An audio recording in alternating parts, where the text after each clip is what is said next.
ganong haba, pero trabaho naman po kasi namin yan. Huwag ko kayong magpasalamat sa amin. Parati ko kasi narinig noon, hanggang ngayon, yung panahon ni Pangulong Duterte, pinapasalamatan kami, salamat sa mga programa, build programs, sa tulong sa military, sa sweldo. Huwag ko kayong magpasalamat sa amin.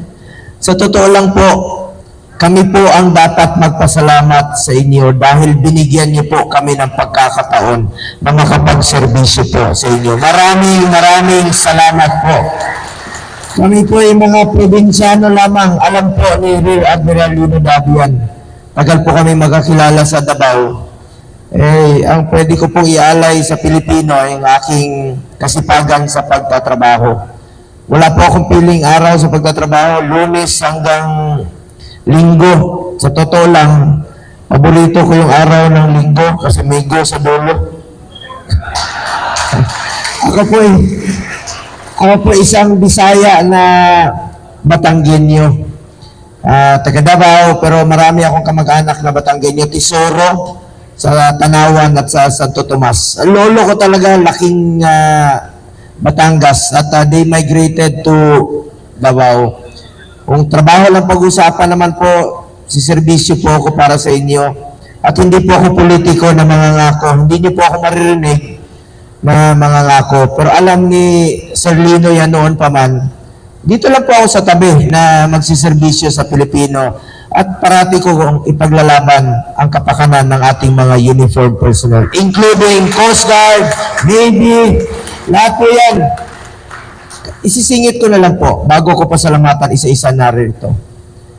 Noong 2018, dinoble po namin ni dating Pangulong Duterte yung sahod ng military, police, uniformed personnel, Coast Guard, Navy, Army, Air Force, BJMP, Bureau of Fire Protection, PNP.